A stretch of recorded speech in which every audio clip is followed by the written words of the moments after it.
Hello বন্ধুরা, সবাইকে আমার চ্যানেলে ওয়েলকাম। আশা করি সবাই ভালো আছো, ভালো থেকে সুস্থ থেকে, এটাই চাই। তো চলো আজকে নিয়ে চলে এসেছি আমি কাতল মাছ। এই যে দেখতেই পাচ্ছ কাতল মাছ। তো আমি কাতল মাছের লাল করে ঝোল করব আলু দিয়ে, আর কচু বাটা করব, কাঁকরোল ভাজবো।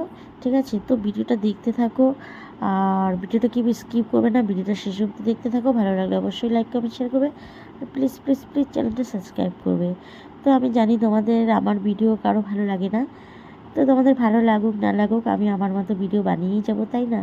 তো চলো, মাছটাতে আমি নুন হলুদ মাখিয়ে নিয়েছি।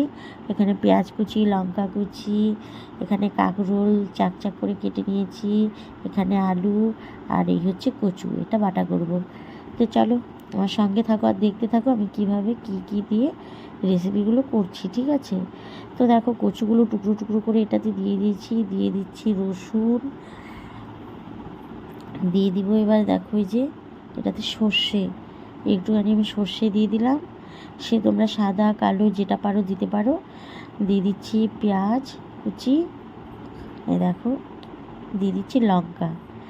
তো এগুলো দিয়ে আমি একসঙ্গে পেস্ট করে নিব, নিয়ে ভালো করে পেস্ট করব। ঠিক আছে, একটু ঝাল তোমাদের মতো, তোমরা মানে যেরকম ঝাল খাবে সেরকম দিবে। ঠিক আছে, তা আমি একটু ঝাল খেতে ভালোবাসি, একটু বেশিই দিয়েছি।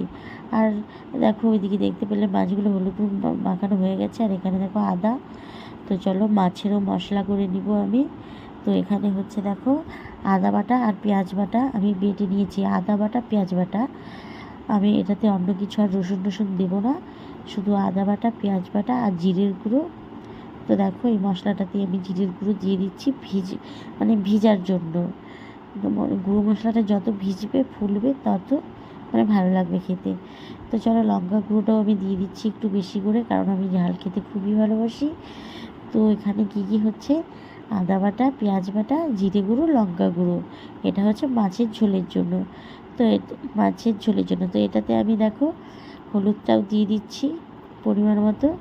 তো আমি সব একসঙ্গে একবারে নিয়ে নিচ্ছি। তো হলুদটা দিয়ে দিলাম, এবার দিয়ে দিচ্ছি আমি নুন স্বাদ মতো। তো তোমরা তোমাদের মতো স্বাদ মতো দেবে। এখানে দেখো কড়াই বসিয়ে দিয়েছি। তো সবার প্রথমে আমি দেখো এটাতে, আর এদিকে দেখো এই যে কচুটা আমি পেস্ট করে নিয়ে চলে এসেছি, কি সুন্দর হয়েছে না বলো? এটা কাঁচাও কিন্তু খেতে পারবে, কোনো ব্যাপার না। তো চলো কড়াইয়ে দিয়ে দিচ্ছি তেল। তো তোমরা জানো আমি সাদা তেলটাই বেশি ইউজ করি, কেননা যার ইউরিক অ্যাসিডের ব্যথা আছে, পায়ের গোড়ালি বা মানে যে কোনো ব্যথা, তো তারা মুসুর ডাল সর্ষের তেল এসব খেতে নেই। তো আমি সাদা তেলটাই খেতে ভালোবাসি। তো চলো কাঁকরুলের চাকগুলো আমার ভাজা হয়ে গেছে, আমি সবার প্রথমে ওগুলোই ভেজে নিয়েছি। আর এবার আমি মাছগুলো এক এক করে দিয়ে ভেজে নিব। তো দেখো এক এক করে আমি মাছগুলো দিয়ে দিচ্ছি, যতগুলো ধরবে ততগুলো দিয়ে দিয়ে ভেজে নেব। তো এক এক করে আমি মাছগুলো দিয়ে দিচ্ছি যে। আর হ্যাঁ, তোমাদেরকে যেটা বলছিলাম, সে পুঁটি মাছ মুসুরির ডাল আর সর্ষের তেল এই তিনটে জিনিস খাবে না, ঠিক আছে, যার ইউরিক অ্যাসিড আছে। তো আমাকে সেন্টার থেকে বলেছিল, তখন থেকেই আমি খাই না, আর আমার ব্যথাও এখন নেই। তো খুব পায়ের গোড়ালি ব্যথা করতো আমার।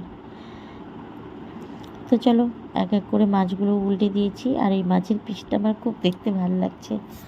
দেখো কি সুন্দর করে মাঝখানের ইটা কেটেছে না? তো চলো মাছগুলো আমি এইভাবে উল্টে দিয়েছি, দিয়ে মাছগুলো আমি বেশি কড়া করে ভাজবো না। তো চলো মাছগুলো আমি শুধু লাল লাল করেছি, কড়া করিনি, ঠিক আছে। তো লাল করে ভেজে নিয়েছি, ভেজে তুলে নিয়েছি। তো মানে কথা বলতে বলতে দেখেছো মানে কি বলবো। তো চলো তেলে দিয়ে দিলাম একটুখানি সাদা জিরে আর কাঁচা লঙ্কা। এবার দিয়ে দিচ্ছি পেঁয়াজ, দিয়ে একটু পেঁয়াজগুলো নাড়াচাড়া করে একটু ভেজে নিব, ঠিক আছে। দেখো এই যে পেঁয়াজগুলো আমি একটু নাড়াচাড়া করে মানে দিয়ে আলুগুলো দিয়ে দিলাম, দিয়ে আলু আর পেঁয়াজ একসঙ্গে ভাজা ভাজা করবো। কেননা বলো তো, আলুগুলো আমি আগে ভেজে নিইনি, তো তার জন্য আমি ভাবলাম মশলাতেই আলুগুলো দিয়ে দিব। তো ভাবলাম না, পেঁয়াজের সঙ্গেই তাহলে একটু আমি আলুগুলো ভেজে দিই। তো তোমাদের এরকম করে পাতলা মাছের ঝোল কারা কারা খেতে ভালোবাসো অবশ্যই কিন্তু আমার কমেন্টে জানাবে। তো চলো পেঁয়াজ আলু ভাজা হয়ে গেছে, দিয়ে দিচ্ছি মশলাটা। ওখানে কী কী আছে, আদা বাটা, পেঁয়াজ বাটা, লঙ্কা গুঁড়ো, জিরে গুঁড়ো, হলুদ, নুন সব একসঙ্গে দিয়ে দিয়েছি। এইবার আমি মশলাটা পুরো কষাবো, ঠিক আছে। তো দেখো এখনই লাল টকটকে, বা কি বলো তো, খেতে যেরকমই হোক কিন্তু কালারটা দেখতে সুন্দর চাই, কিন্তু না, কালার দেখলেও হবে না, খেতে টেস্টি চাই। তো চলো, লাল টকটকে দেখো মাছের ঝোল। তো মশলাটা আমি এইভাবে সুন্দর করে আস্তে আস্তে কষিয়ে নিব। আর দেখো কি সুন্দর তেল ছুটছে, দেখছো, ফুটফুট ফুটফুট করে তেলগুলো ছাড়ছে মশলার থেকে। তো মশলাটা সুন্দর করে এইভাবে যত কষাবে তত টেস্টি হবে, ঠিক আছে, যত কষাবে তত টেস্টি হবে। তো চলো, আমার মশলাটা সুন্দর করে আমি দেখো একদম শুকনো শুকনো করে কষিয়ে নিয়েছি। এবার কিন্তু আমার ঝোল দেবার পালা। তো চলো, এই যে দেখো কি সুন্দর করে কষিয়ে নিয়েছি, দেখেছো লাল টকটকে হয়েছে। এই গরমের দিনে এইরকম গরম গরম ভাতের সঙ্গে এরকম পাতলা মাছের ঝোল খুবই ভালো লাগে, সঙ্গে এক টুকরো গন্ধরাজ যদি লেবু থাকে, কি বলো। তো চলো, আমি দিয়ে দিচ্ছি আমার পরিমাণ মতো জল, তার একটু লাগবে, দিয়ে দিলাম। এই যে পাতলা মাছের ঝোল বলতেই তো জল না। তো চলো, দিয়ে দিলাম, দিয়ে আমি এবার মাছটা দিয়ে দিব, কেননা আমি মাছটা কিন্তু ঝোলটা দেওয়ার সঙ্গে সঙ্গেই মাছটা দিয়ে দিই। কেউ আছে না জলটা ঝোলটা ফুটলে পরে দেয়, না, আমি মাছগুলো দিয়ে দিই, সেই ঝোল মাছ একসঙ্গে ফুটবে আর খুব সুন্দর টেস্টি আসবে, ঠিক আছে। তো চলো, সবগুলো মাছই আমি দিয়ে দিলাম, দিয়ে ভালো করে সুন্দর করে আঁচ কমিয়ে এটা আধ ঘন্টা আমি ফুটাবো, ঠিক আছে। তো চলো, দেখো কী সুন্দর ফুটছে, আমার মাছের ঝোল কিন্তু হয়ে এসছে, ঠিক আছে। তো দেখো খুব সুন্দর ঘন হয়ে গেছে। আর এই যে দেখো এই মাছের পিসটা খুব খুব ভালো লাগছে দেখতে, তাই তোমাদেরকে বারবার দেখাচ্ছি। তো চলো, আমার আলু সিদ্ধ হয়ে গেছে, ঠিক আছে।